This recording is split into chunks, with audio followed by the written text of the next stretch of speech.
All right, welcome back to the Built to Grow podcast. I'm your host, Tim Lyons. Solo today, guys. I'm going to take you behind the scenes to a couple weeks ago in Nashville, where I did a fireside chat at the end of the Grow Summit with Donald Miller. Donald Miller is the author of StoryBrand, as well as StoryBrand 2.0 and a dozen other books, if we're being honest.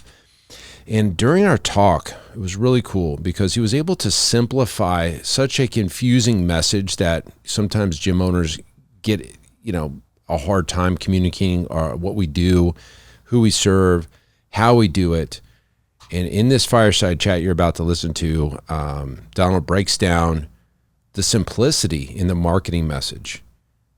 Hope you enjoy. I know that I did, and I know everybody in the audience did. So here you go. This is nice. It's almost like it's real.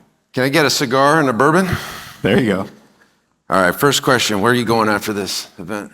Should we tell Well, them? the reason I'm dressed like them? a penguin is I have a buddy's turning 50 at Snoop Dogg's place down the street. You're going to hang out with Snoop Dogg tonight. I am not hanging out with Snoop Dogg tonight. My wife, who will be there, would not allow me to hang out with Snoop Dogg. So right on. He has a venue that my lovely Christian buddy is renting for a party.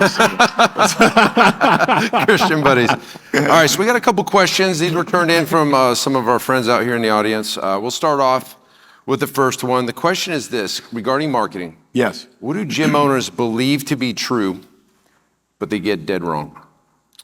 That money is the solution. I don't know if gym owners believe that. Money backing confusing words is worthless. So if you spend $10,000 on advertising and I spend $100 on advertising, I will beat you, because the words that I will use will spread. And so what an advertising agency will do is they will take your money and they will use it to distribute confusing words. And I see it over and over. I'm a Seattle Seahawks fan. I live here in Tennessee, but the Titans are making it hard. I did 20 years in Portland, Oregon, so I'm a Seahawks fan. I'm watching the NFL, and in the end zone of an NFL end zone, this is like 5-7 years ago, were printed the words, they're so elusive I can't even remember them. Crucial catch. Crucial catch. Have you seen this? No. Yeah, got a couple. Millions and millions have been spent on this campaign, and half the room has never even seen it, which is a crime. This is an NFL end zone. This is not a billboard on the side of the road. This is an NFL end zone. Crucial catch, 3 colorful bars on either side of the crucial catch that look like the old Polaroid or Kodak logo. I know I'm older, but these colorful kind of bars. And I said to my wife, I said, look, Kodak, I guess, or Polaroid, somebody's releasing some digital cameras, and they've put the word crucial catch because they think, like, take a picture of the shot. This is one of the worst campaigns I've ever seen. This is a waste of money. 2 weeks later, I'm watching the NFL, and 2 cancer survivors are being honored at midfield. One of them has a shirt that says crucial catch. The other has a shirt that says intercept cancer. This campaign was so bad that they're trying to make cancer awareness a thing, and I thought they were selling digital cameras. That's how bad that campaign was. So how do you do that? Well, you go over to Wyden and Kennedy or whoever came up. I don't know if it was Wyden and Kennedy. I don't know who it was. You sit around and they charge you $1 million, and they say, well, we've got to associate cancer with football. No, you don't. No, you don't. We got to say something cute. We got to say something clever. No, you don't. That's the exact opposite of what you need to do. Well, if you catch the ball in the end zone, it's a crucial catch. Oh, but if you catch cancer early, it's even more. Oh my gosh, you guys, I think we just came up with our tagline, crucial catch. And what they failed to realize is that nobody else was in the room when they had the conversation. So they shipped an inside joke that nobody else could understand, and they paid millions to do it. That is advertising in a nutshell. If you would have painted in that end zone, promise us you'll get screened for cancer, you'd have saved thousands more lives. But for some reason, ad agencies have a lot of trouble doing that. They have a lot of trouble just saying it, right? They have a lot of trouble just saying it clearly because they're paid to be creative. So when you pay somebody in marketing and advertising to be creative, I want you to understand what you are. You're a patron of the arts. You are not a business person investing in a return. You're paying them to express themselves and go win some advertising award. Meanwhile, you're losing money. Stop it. There's a billboard right outside my office on 51st here in town. The billboard says, "Sitting on the fence, ? Hire a cowboy." And then there's a picture of a guy in a cowboy hat. Sitting on the fence, hire a cowboy, and a guy in a cowboy hat. What in the hell is that billboard about? That guy paid money for that billboard. What does he think is going to happen? People are going to like pull over and go, "Honey, a puzzle." Did you bring some bourbon? Let's pour ourselves a drink and figure out what the hell this billboard. It's like a game.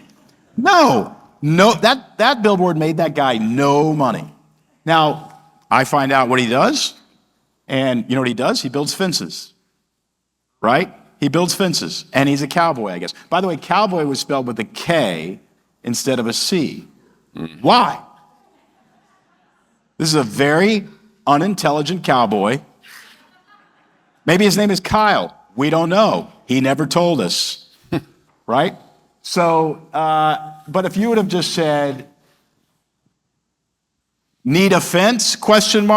Hire a cowboy," have a guy with a cowboy hat, preferably with his shirt off, building a fence so that all the ladies in the neighborhood would hire him. He would make money. But for whatever frickin' reason, nobody can figure out how to do that. No, and it's a job security for me. Nobody can figure out how to just say it, right? They're going to say things like, "Well, we're going to get your HRV up, and we're going to get, we're going to get inflammation down. We're going to get all the biomarkers associated with," rather than "we're going to help you live 10 years longer." And often when I'm working with a client, they'll say, "Well, you have biomarkers and the Finnish sauna thing, and we, 40% reduction in mortality." And I go, "Hey, what are you trying to say?" And they'll say, "I'm trying to say you can live 10 years longer." Bam. That's it. What are you trying to say? The answer to that question is your tagline. And there's something we do where we try to get cute and clever, and we try to sound sophisticated, and I'm convinced it's a mistake. I'm convinced it's a mistake. Great answer. Awesome. Long answer. It's okay. We'll skip ahead then.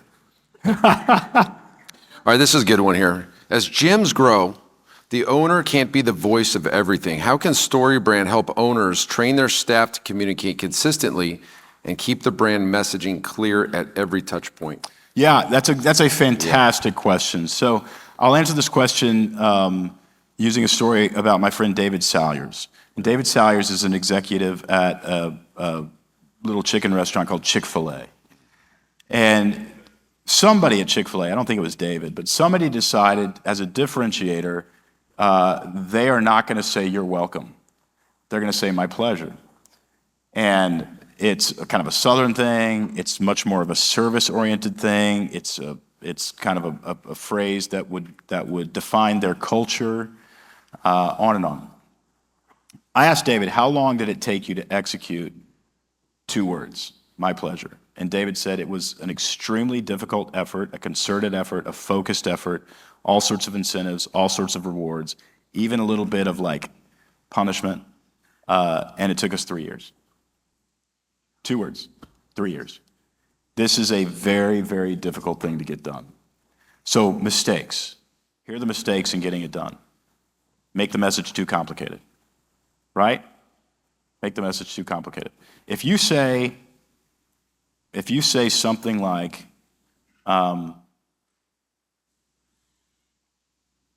have a friend in my mastermind, Jeff, who has a franchise of gyms that he's spreading across the country.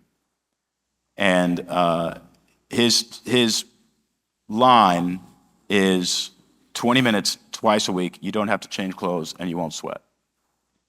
That's his line. And it's for very busy executives who don't have any time. It's obviously heavy on resistance training. And twice a week, maybe they've got some homework, I don't really know. He's trying to open a gym in Nashville, there's not one here. So for Jeff, what he would need to say is, the truth is fitness doesn't have to take a long time. Or even just that. The truth is fitness does not have to take a long time. It can be accomplished quickly. Fitness doesn't have to take a long time. It's probably all he's going to be able to ship in every franchise. And then what you're going to do is fitness doesn't have to take a long time, and he's going to put it on the wall, he's going to put it on the back of the business card, he's going to put it on the back of the sweatshirt, and he's going to walk around with a roll of hundreds and hundreds of $5 bills. And when he talks to employees, he says, what's our tagline? They say fitness doesn't have to take a long time, he's going to give them $5. Right? And then the third time that he says, what's our tagline? He goes, oh, this is like the third time you've asked me, I keep forgetting. He's going to say, yeah, man, I hate that you forget because you're out of a job. You're out of a job. I told you to do this. This is very, very important to us. Our people do not have a lot of time. And every time we say fitness doesn't have a lot of time, doesn't take a lot of time, it gives them hope. These are busy, busy people. And I can't employ you. I can't employ you because you don't seem to care about our customers and the number one concern that they have. Like, I love you, I wish you the best, I hope this is a learning moment, but you are fired. And get freaking serious about this. And that's how you do it. And then 3 years later, you'll get it done. It's a great question. But listen, it comes from you. It comes from you. You repeat it over and over and over and over again. Listen, when I went and met with the Jeb Bush campaign, this was, Jeb had $130 million in the Right to Rise Super PAC and $12 million in the General Campaign Fund. And this was pushing 20 years ago, 16 years ago, or however many years ago. That's a lot of money. He didn't have a money problem. He had a message problem. And I said to those guys, I said, look, he needs taglines. He needs short, memorable answers that other people can repeat. And they said, he's not a tagline guy. This guy he's a scholar. He's very intelligent. He's extremely comfortable in a room full of very smart people who are trying to pepper him with questions he can't answer. And I guarantee he's going to answer all of them. He's going to answer them well. I said, that's amazing. He will never be president. Ever. Ever. It is a soundbite game. And if you don't understand how the game works, you can't be president. And by the way, if he goes and meets with Putin, and Putin can't figure out what the controlling idea of that conversation was about, is he a good president? The president's job is to be a messenger. That's it. Get that message out there to your adversaries, to your allies, to your base, to the enemy, to the villain. Get that message out there. What's the one thing we want this guy to remember? We want to scare the shit out of him is what we want to do right now. That's the president's job. And he is not qualified to do that job. He's qualified to be special counsel to the president, read him a book, call him at night, talk to him before he goes to bed, tell him how the world works, but he's not going to be president. Was Jeb Bush a friend of yours? No. Okay. Hey, listen, I like the guy. I like the guy, yeah. Well, let me just say this, though. I go to Finland and speak to 8,000 entrepreneurs at the Nordic Business Forum. During this same season, 8,000 entrepreneurs in an audience. I say, what does Jeb Bush want to do with America? Crickets. I say, what does Donald Trump want to do with America? They say, make America great again. 8,000 people. That is an exercise in memorization. I am not a fan of Donald Trump. I'm not a fan of Joe Biden. What they have done to our country is criminal. And I hate to get into it. Both parties. It's ridiculous. However, that's an effective campaign. And if you want your gym to grow, the only thing you're missing are these sound bites. That's what you're missing. It says you need a soundbite strategy and you need to execute it. Nice. Yeah. Love it. Did you know when Jeb Bush was running against Donald Trump that he let his domain expire and Yes. Donald Trump bought it? Yeah. Did you know that? Oh, yeah. How amazing is that? Jeb Bush's domain expired and Trump's team buys it and redirects it to Donald Trump's website.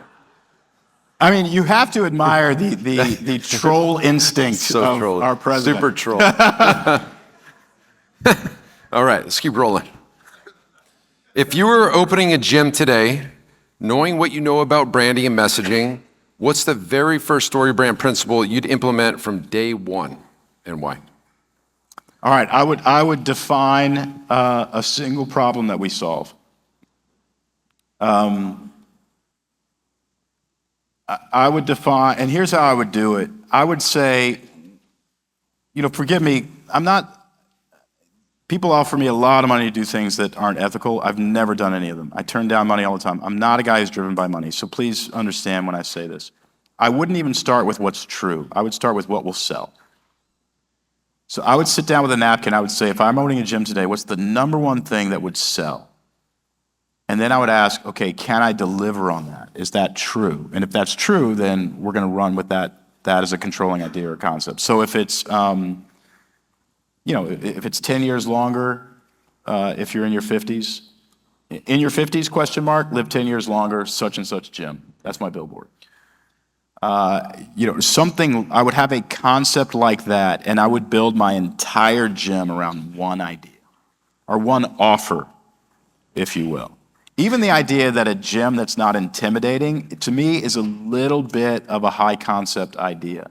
It's harder for me to get my head around what that means than it is live 10 years longer. Does that make sense? And so you're really looking for something that requires the least possible cognitive dissonance. So everybody answer this question. 4 plus 4 is what? 8. Okay. In order for you to answer that question, you actually had to burn like 1/10 of 1 calorie.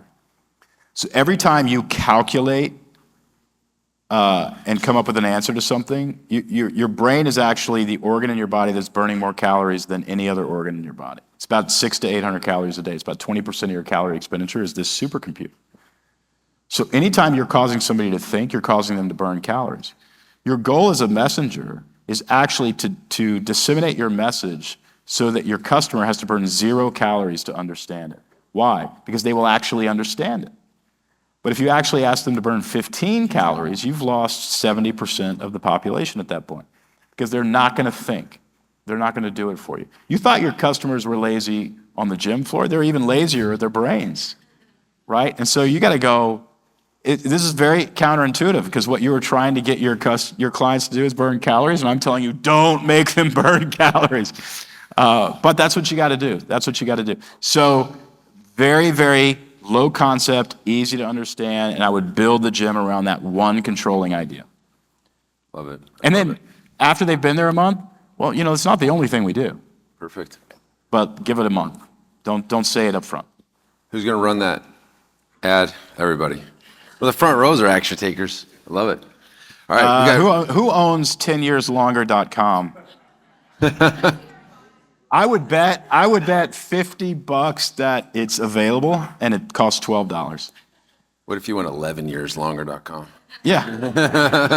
Hey, you know what? 11 years longer actually sounds more scientific. It does. 11.25 years longer. Awesome. All right. We got time for 2 more. Sound good? All right. Let's go. StoryBrand emphasizes positioning the business as the guide. What are some practical ways gym owners can build authority and trust so prospects believe they're the right guide for somebody's fitness journey? Really great. Okay, so let me explain that concept.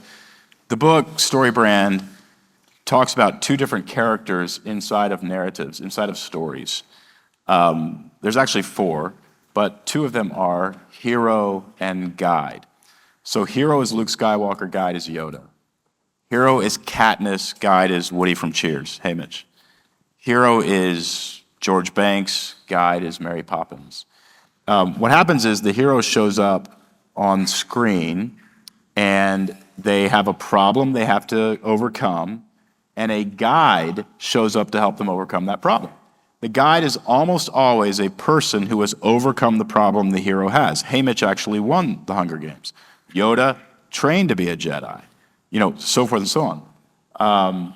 And you never want to position yourself as the hero in the story. The reason you never want to position yourself as the hero in the story is the hero is weak, ill-equipped, afraid to take action, in desperate need of help. Why would you ever position yourself as the hero in the story? You're positioning yourself as the second weakest character in the narrative. The weakest character is the victim. So you're right down there next to the victim if you're talking about yourself. Here's another reason. When you position yourself as the hero in the story, you remove yourself from the story of the customer.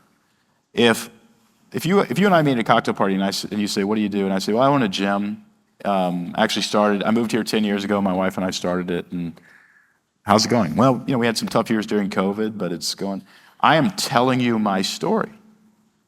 And the more I tell my story, the more I position myself as the hero in the story. Weak, ill-equipped. And not only that, you are in a separate story than I am. I'm in a story about building a gym. You're in a story about being a dad in his 50s. See what I'm saying? And I've effectively positioned myself as weak, and in a separate story than you.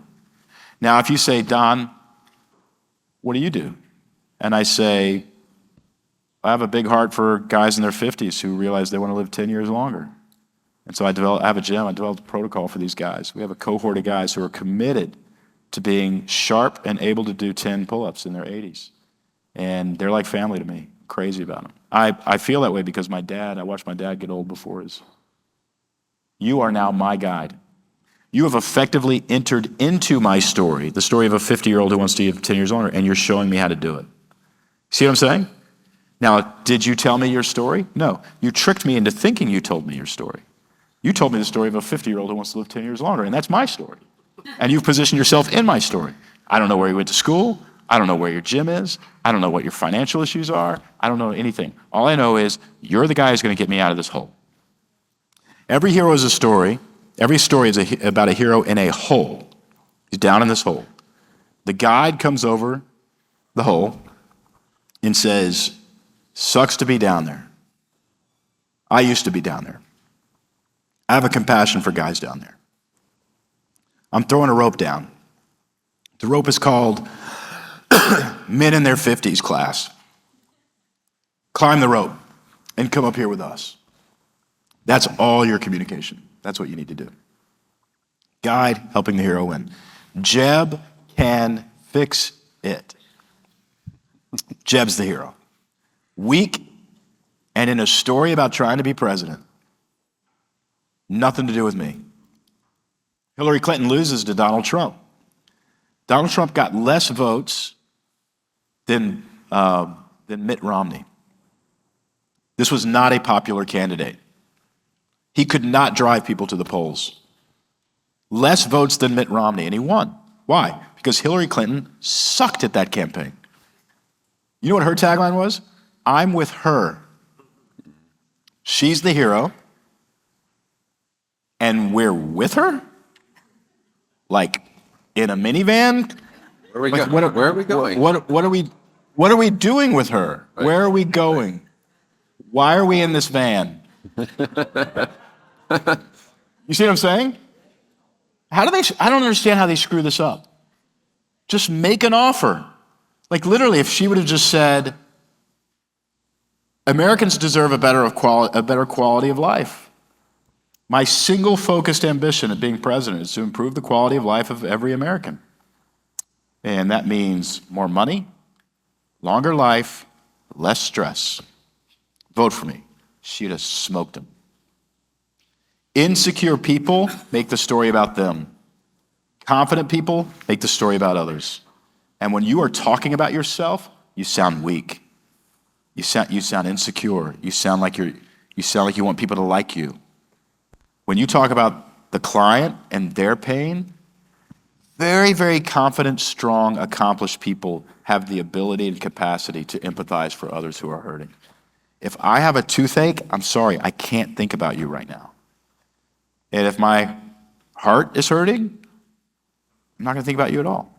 And by the way, if you are in a hole hurting and I'm in a hole hurting, we're both looking for a guide. If I go to a nutritionist and say, I really need to lose 30 pounds, man. I mean, I just eat ice cream before bed almost every night. It's really crazy. And the nutritionist goes, oh my God, me too. I'm like, thanks for empathizing, but you left out the competency part, and you and I are now on a journey. It's called a group protagonist story, and we are looking for a guide to help us out of this hole. But I'm certainly not going to pay you. Yeah. Amazing. Isn't it crazy with all of the research that's done on taglines for presidential campaigns and all the money and people surround these folks, they can't get it right? Because there's historical data on the taglines and who wins and the future pacing and what you're talking about. And they still do it wrong. Still do it wrong. It's wild. All right. Last question. If you stripped away StoryBrand, if you stripped away the StoryBrand framework entirely and could only give a gym owner one sentence of advice to win in business, what would it be? What was the last part? To win to visit us? What? Yeah, if you could only give a gym owner one sentence of advice to win in business, win what in would business. it be? Yeah. Okay, first of all, I want to point out the question because it reinforces a point that I made. Everybody wants one thing. Did you hear the question? What's the question saying? The question is really saying, like, I respect you, I admire you, but I can't hold 5 bowling balls. Like, give me one. So that is my answer. Give them one. Give him what he wants. That guy wants one thing because he can't walk out of here with a suitcase full of bowling balls. And by the way, when you start talking about ligaments and heart rate variability, you take that bowling ball and you wrap it in Vaseline and then toss it out. It's like, you can't do it. You know too much. I hate that because you've dedicated your life to this. You know too much. And because of that, you have something that a guy named Lee Lefevre, a wonderful author, wrote a book called The Art of Explanation. He calls it the curse of knowledge.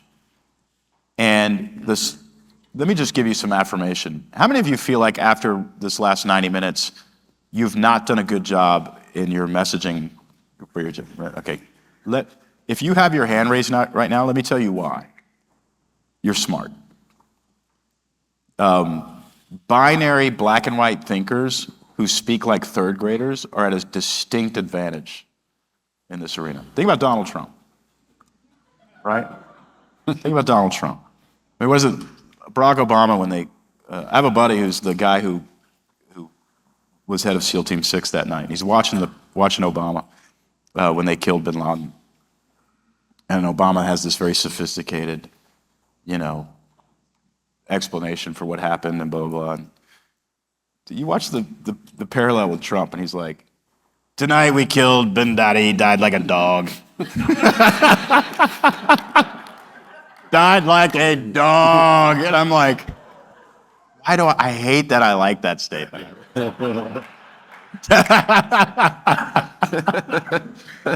People freaking love him. You know what I mean? It's amazing.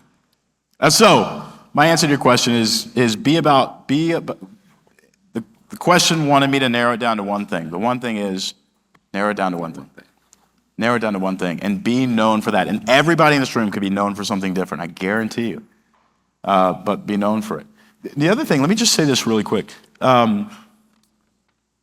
Words are extremely powerful to frame your value.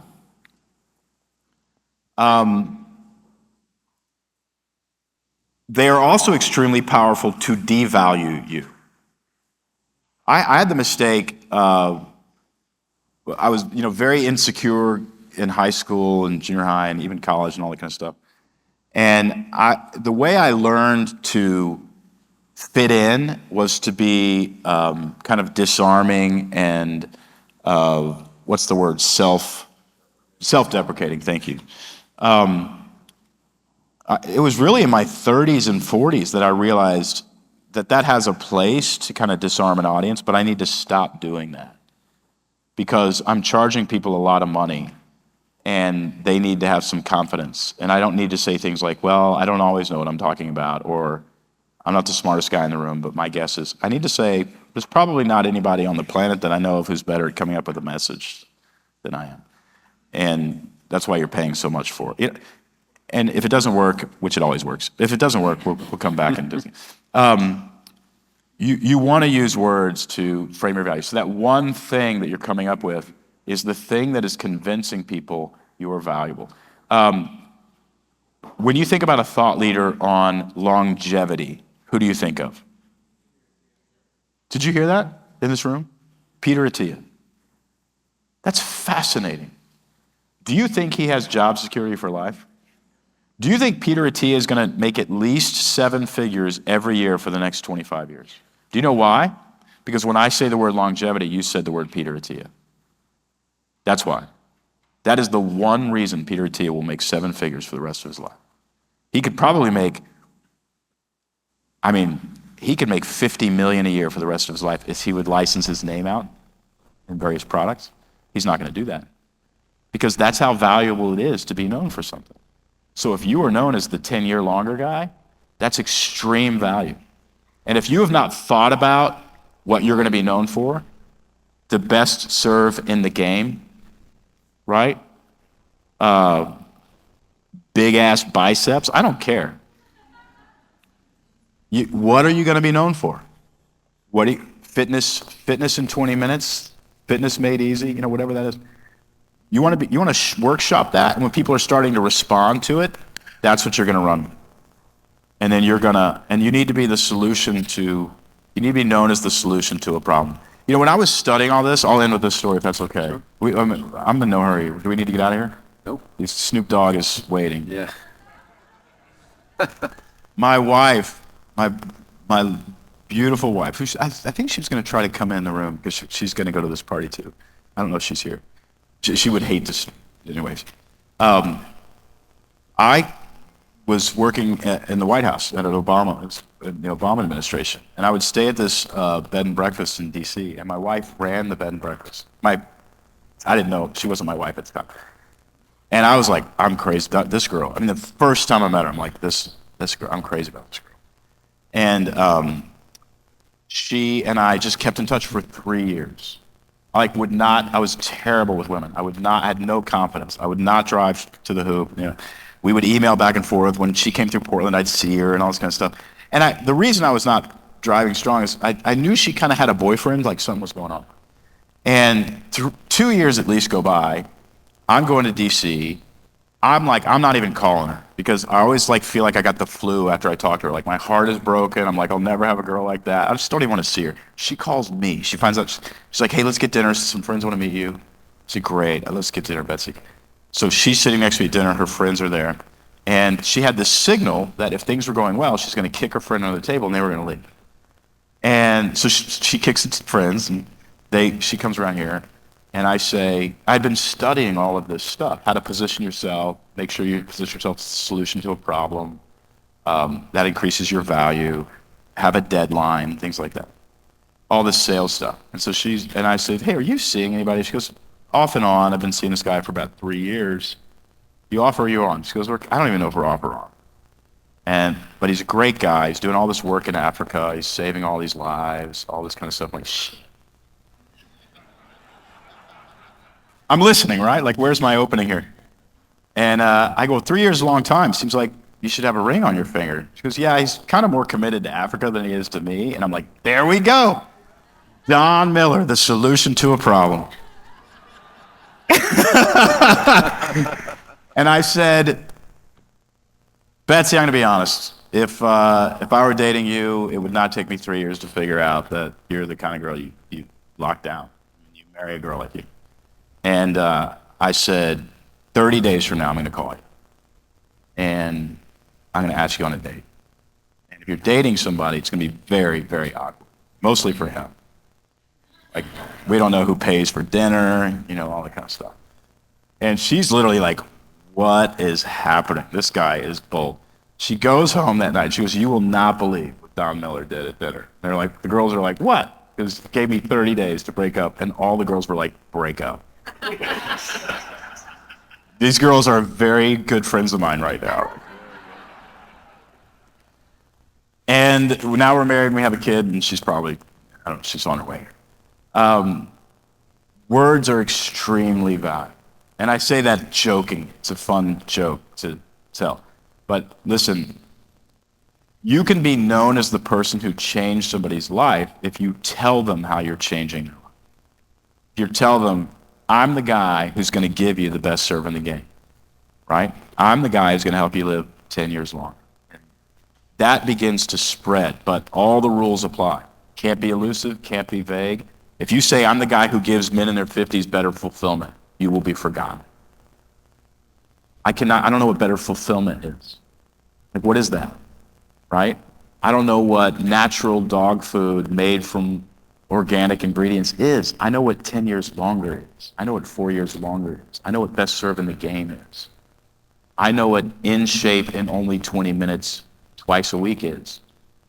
Stop being clever. Start being clear.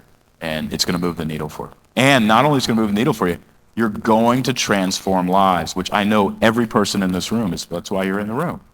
You want to see transformation in your clients, and you will be the guy. And someday, somebody will stand up at your funeral and say, I'd probably be dead if it weren't for her. I'd be dead if it weren't for her. Right? I wouldn't be able to play with my grandkids if it weren't for him. I'm just so he was so much more than a trainer to me, so much more than a trainer. I feel like he saved my life.